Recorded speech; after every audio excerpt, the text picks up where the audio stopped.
Приветствую вас всех на моем канале Петельки из Амстердама. Все о вязании для начинающих и опытных рукодельниц. Все, я провязала и перед, и спинку. Вот они у меня одинаково, значит, спинка внизу, перед наверху. Я провязала от того места, где вот у меня начинается пройма. Вот у меня маркеры. У меня получилось, ну вот 26 сантиметров, это 100%, да, значит, 26 сантиметров. И резинку я хочу в данном случае провязать довольно широкую. Я буду вязать резинку сантиметров 6-7. Поэтому вот сейчас я перейду уже на вязание резинки. Значит, я вот переворачиваю. Значит, по спинке у меня стоят другие спицы, поэтому я начну вязать со спинки. Вот эти спицы сразу я буду снимать. Вот этой моей спицы, которые мне надо вязать. Здесь у меня остался хвостик. Я его оставлю. Этим хвостиком потом можно будет сшивать боковые швы. Значит, я беру новый моточек мой и буду начинать вязать вот отсюда теми спицами, которые мне надо. Значит, вот у меня кромочная и изнаночная. Значит, из этих двух петель я сделаю одну, то есть кромочную я сразу уберу. И все эти кромочные, что здесь, что в конце ряда, я буду вязать их вместе с предыдущей петлей, здесь вместе с последующей петлей, и на спинке то же самое. Значит, эти кромочные у меня уйдут в шов, я буду их сшивать боковые швы с помощью этой кромочной. И вот мы начинаем. С хвостика не того начала вязать. Так, вот я беру новый клубочек и начинаю. Вот у меня кромочная вместе со следующей лицевая. Дальше я иду вязать изнаночная, лицевая, изнаночная, лицевая. То есть я перехожу на вязание уже резинкой 1 на 1. Сейчас я буду вязать до следующего моего бокового шва. Значит, вы тоже это сделаете.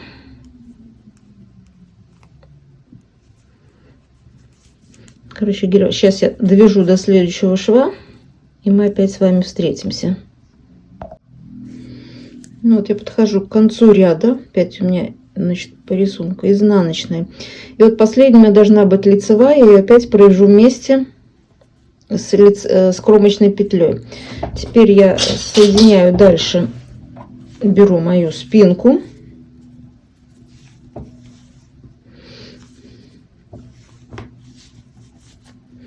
и этой же ниточкой мы теперь соединяем перед со спинкой. Значит, я закончила здесь лицевой.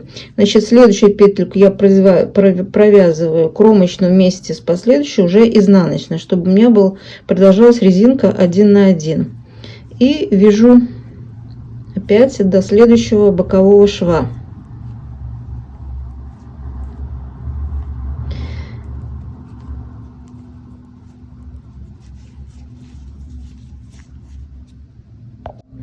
Ну вот я подхожу к концу ряда, опять изнанка. И вот получается, что у меня изнанка лицевая, и следующая у меня опять лицевая.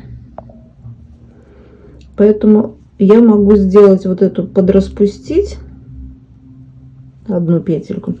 Вот последние две изнанка я провяжу вместе. Нет, может быть, еще одну.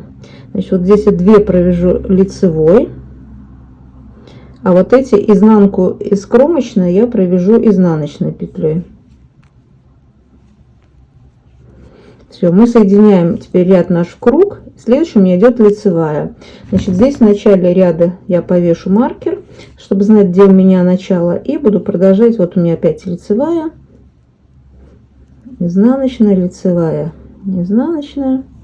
И так буду вязать по кругу мою резинку. Вы будете вязать свою на ту высоту, которую вы хотите. Я сказала, что я хочу эту резиночку немножко подлиннее сделать, там сантиметров 6-7.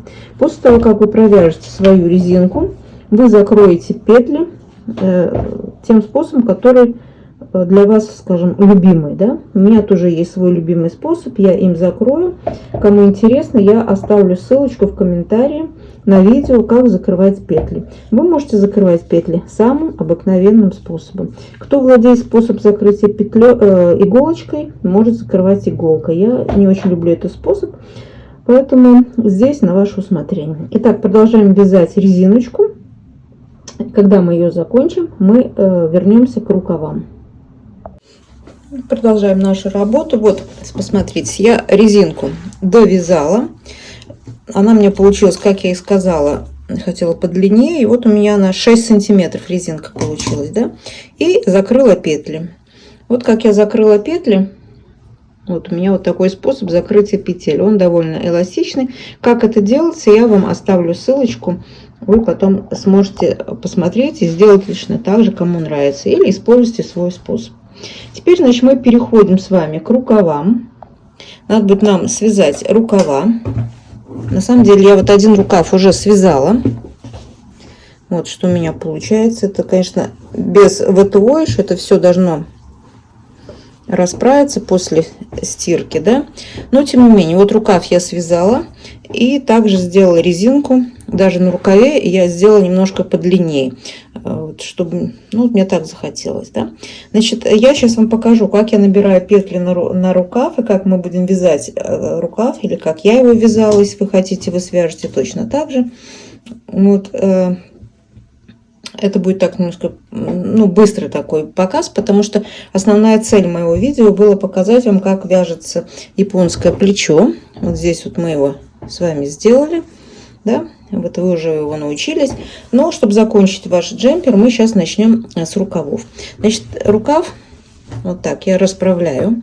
Вот у меня здесь есть маркеры, где я закончила пройму с одной стороны и с другой стороны. Теперь, значит, высота моей проймы 20 сантиметров. И при моей плотности это мне надо 88 петель. Это получится 40 сантиметров. И вот по ширине, вот здесь вот эти 40 сантиметров, ширина рукава 40 сантиметров, то есть 20 пополам.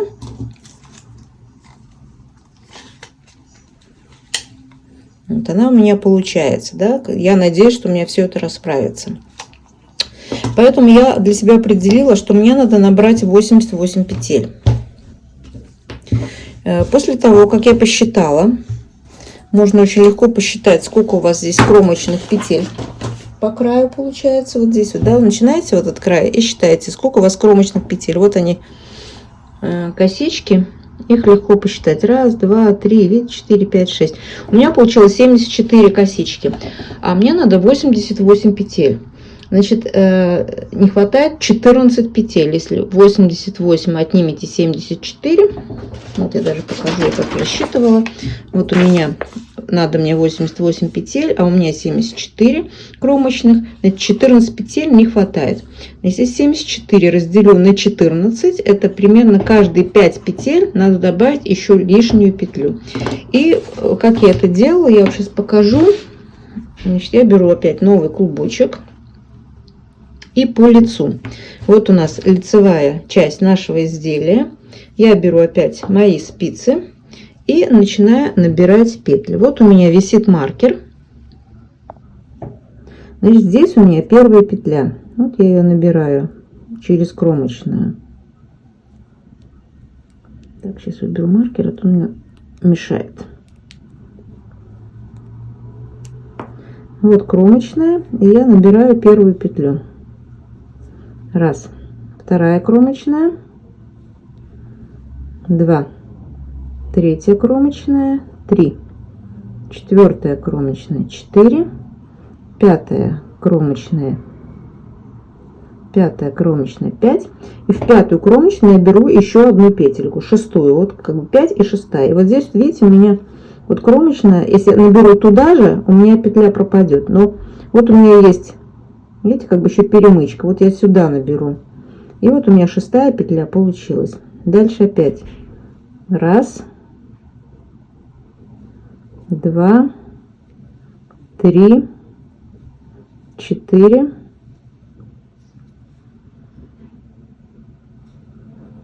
5 и с перемычкой 6. Вот я набрала уже 12 петель. Итак, я по кругу буду набирать до моего маркера, который у меня вот здесь вот в конце проймы. Значит, я должна набрать сейчас 88 петель. Вы набираете свое количество петель. Все, я набрала, значит, по лицу я набрала 44, то есть 88 петель и повернулась. Сейчас я нахожусь на изнанке. Поделила количество петель пополам, значит, у меня и повесила маркер. У меня 44 петли здесь и 44 петли здесь. И вот у меня посерединке маркер.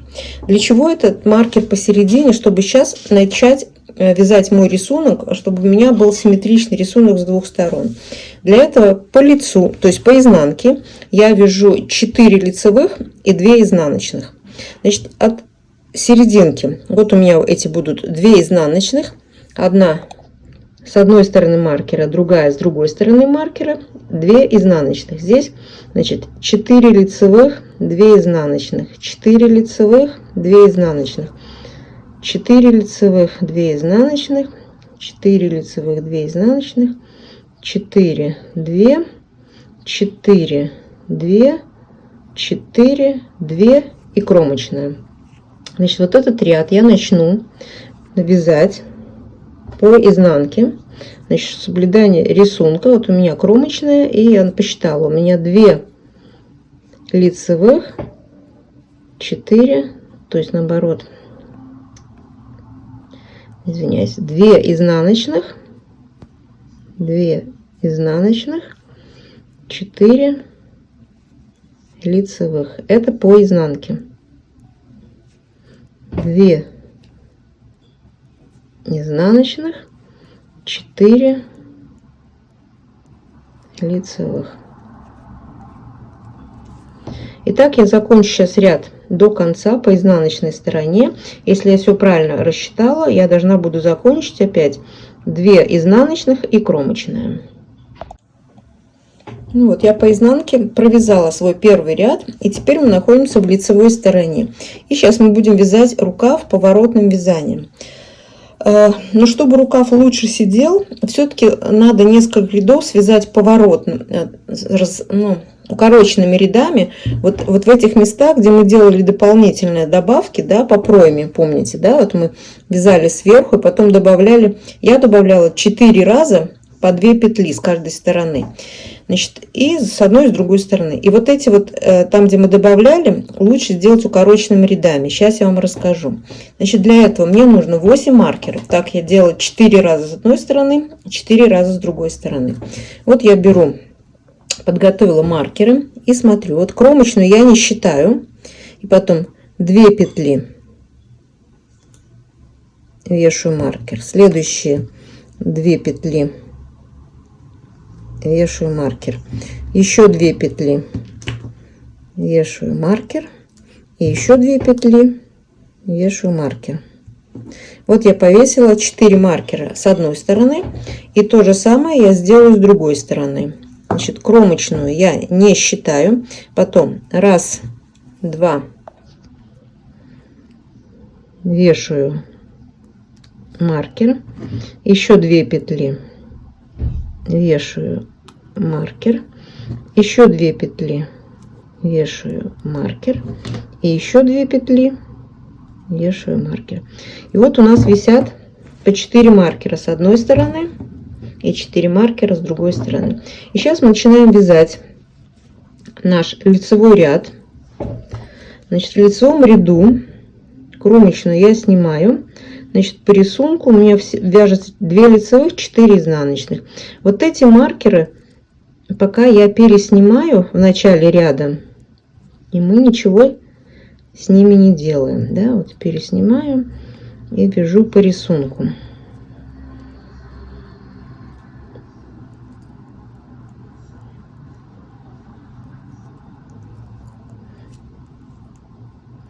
И продолжаю вязать дальше мой лицевой ряд до первого маркера, который встретится у нас в конце ряда. Вот я довязываю до первого маркера, вот 4 изнаночных. Все, первый маркер я могу убрать. Теперь смотрю, какая петля у меня лицевая. Значит, я вхожу на ряд ниже в лицевую, провязываю ее лицевой и одеваю назад ее на спицу. Все. Теперь мы можем с вами повернуться. То есть первый разворотный укороченный ряд мы с вами сделали. Теперь мы вяжем с вами по изнанке и уже здесь начинаем вязать рисунок. Значит, ну вы уже, наверное, помните, как вяжется, я не буду сейчас. Значит, вяжем рисунок, включаем все петли в рисунок и вяжем изнаночным рядом, в изнаночном ряду до первого маркера, который встречается уже вот слева. Вот это у меня розовый маркер. Так, подхожу я к концу с изнаночного стороны. Значит, у меня остается провязать 1, 2, 3, 4. Маркер можно убрать. И здесь у меня изнаночная петля. Я разворачиваюсь, ввожу на ряд ниже и провязываю эту петельку изнаночной и одеваю ее назад. Все. Теперь мы опять поворачиваемся. Второй укороченный ряд у нас тоже готов. Теперь дальше по лицевой стороне мы опять вяжем до первого маркера с этой стороны.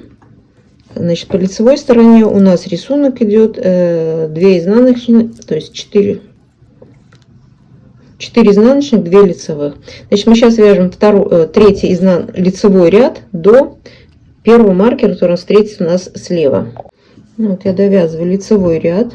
Значит, у меня 4. Здесь вот встречается вот эта наша двойная петля, где мы делали разворот в предыдущем ряду. Вот ее мы привязываем как одну, вот эту двойную петельку.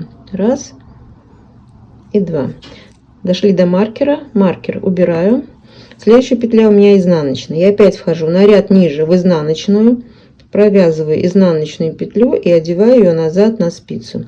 И теперь мы можем опять повернуться. Теперь мы находимся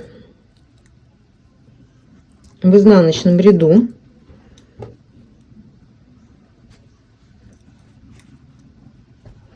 В изнаночном ряду и вяжем опять. Вяжем до следующего маркера. Разворачиваемся по лицу до этого маркера. Разворачиваемся по изнанке до этого маркера. Разворачиваемся по лицу до этого маркера. Разворачиваемся по изнанке до последнего маркера, вяжем по лицу уже до конца ряда и потом по изнанке уже опять до конца ряда. И все наши укороченные ряды будут закончены. Вот давайте вот это с вами сделаем. Ну вот смотрите, все свои укороченные ряды я закончила. И теперь будем вязать просто наш рукав. Значит, у меня здесь 88 петель. Рукав не очень широкий, как бы такой, ну, классический нормальный рукав. Поэтому я решила, что я не буду сужать его, я буду вязать его просто по прямой до манжеты. Вот как у меня получился вот этот рукав. Вот видите, я его просто вязала вот от этого места по прямой вместе с манжетой. Значит, у меня здесь получилось от начала, ну, где-то 51 сантиметр вместе с резинкой. Значит, здесь, конечно, это все немножко подтянется, но вы, естественно, мерьте рукав на себя, да, какая длина у вас рукава должна быть, чтобы вам не был коротким. И теперь, значит, я буду вязать мой рукав по прямой до резинки. После этого мы переходим на вязание по кругу. Резинка вяжется опять по кругу. Вот видите, я здесь вот закончила рукав рисунком и перешла опять на резинку уже по кругу. Вот я начала вязать опять по кругу свою резинку. И потом просто мы этот шов сошьем. Вот, значит, с одной стороны, где-то я уже начинала. Боковой шов я уже начала сшивать. Вот видите, тоже от резинки. Здесь вот у нас резинка была по кругу. И вот боковой шов вот здесь вот. Это у меня 2 детали здесь соединены. Видите? Ну, если не знаешь, то не видно. Вот я просто ниткой с иголочкой, я просто вот этот шов соединяю. Сейчас вот продолжу на готовом рукаве соединять шов по рукаву. Значит, сейчас вам остается связать 2 рукава, мне 1 рукав. Перейти на резинку по кругу, связать резинку, закрыть петли, и, значит, наши 2 рукава будут готовы. Потом я вам покажу, как я сшиваю, И мы немножко остановимся на горловине. Тоже я не буду очень подробно рассказывать, потому что видео все-таки посвящено у меня японскому плечу. Это я уже как бы параллельно все даю вам еще, кто захочет связать и джемпер. Значит, так, мы сейчас продолжаем с вами вязать рукава. Ну вот смотрите, все, рукава я довязала. И сейчас я вам покажу, как я сшиваю швы. Значит, я вам обещала. И потом немножко остановлюсь на горловине. Вот она у меня уже тоже готова. Расскажу, как я ее вязала. Итак, теперь швы. Значит, швы я начинаю сшивать боковой шов от резинки. Значит, резинка здесь у нас была по кругу. И начиная от этого места мы начинаем сшивать боковой шов и переходим сшивать в рукав. Вот я тут уже немножко начала. И сейчас вам покажу, чтобы было более понятнее. Да? Значит, ниточки у меня вот оставались, где кончались клубки. Вот, я здесь по длине хвостик оставляла специально, чтобы использовать для сшивания этого бокового шва. Итак, вот мы начинаем здесь. Мы начали как бы от резинки и постепенно сшиваем. Вот я сшиваю по лицу, я уже говорила. Значит, кому нравится, пожалуйста, используйте мой способ. Нет, вы можете сшивать по изнанке. Может, кто-то вообще вязал по кругу. Вот смотрите, я когда сшиваю, вот у меня шов здесь вот он проходит, его и не видно, да, что сшито. Итак, значит, беру нитку с иголочкой и смотрю. Вот я начинаю. Вот я ищу здесь кромочная, вот полностью косичка, и перемычка между ней. Вот так вот я вставляю иголочку. Теперь возвращаясь в этом стороне, там, где уже я входила, туда же вхожу иголочкой и ищу следующую кромочную. Вот опять у меня перемычка. И опять их стягиваю. Опять сюда же, где я уже была, и следующую кромочную ищу перемычки. На этой стороне опять там же, где я уже была, и еще следующую. Значит, я вхожу сверху, выхожу, на второй стороне опять сверху и выхожу, опять сверху вхожу и выхожу. И так вот на протяжении всего шва мы сшиваем наши две части. Теперь возвращаемся к горловинке. Итак, вот когда у вас была готова горловина, еще не было обвязано, да? Вы вот так в спокойном виде померьте, сколько у вас вот это вот вся горловина, да? Вот у меня она получилась 56 сантиметров. 56 сантиметров. И теперь мне надо узнать, сколько мы наберем петель. Значит, для этого я беру и использую свою резинку. Это очень удобно, которая уже связана. Вот смотрите. Я беру резиночку. Вот вставляю так вот спицу в одном месте. Потом беру сантиметр. Где у нас? Беру сантиметр. И смотрю. Вот в растянутом состоянии. Не сильно в растянутом, но чуть-чуть в растянутом, потому что резинка по горлу не должна у нас обвисать. И вот так вот, смотрите, вот в растянутом состоянии, вот так я растянула немножко и мерю, сколько у меня петель в 10 сантиметрах. Померила. Дальше делаю расчет. Тут у меня получилось, что в 10 сантиметрах у меня 23 петли. Значит, 56 сантиметров это у меня 128 петель. 128 петель. Четное число. Значит, все хорошо, потому что мы будем вязать резинкой 1 на 1. Теперь дальше. Я беру свою горловину. Вот она у меня еще без резинки, да. Начало у меня будет, скажем, вот где шов. Вот этот японское плечо. Я вот так беру, аккуратненько складываю всю горловинку пополам и отмечаю, где будет серединка. Сейчас покажу на рисунке, будет, может, понятно. Значит, вот у меня вся моя горловина. Вот здесь у меня плечи вот эти японские. Я начинаю отсюда. Вот эти 56 сантиметров разделила пополам. Поставила здесь иголочку. Вот эти иголочки, которые мы нанизываем, да. Сейчас еще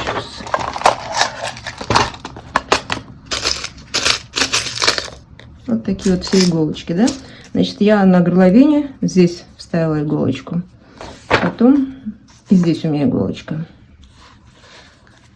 Потом делю вот эту часть пополам, ставлю еще одну иголочку. Потом вот эту часть пополам, ставлю еще одну иголочку. Эту часть пополам, еще одну иголочку. Значит, мы сейчас работаем с первой половиной только. Раз, два, три, четыре. И еще пополам. Получается у нас 8 участков. Это первая половина. На второй половине, естественно, будет тоже 8 участков. Значит, всего у нас 16 участков. Берем вот наше количество петель, 128, делим на 16. Вот у меня получилось по 8 петель. Значит, в каждом отрезочке 8 петель.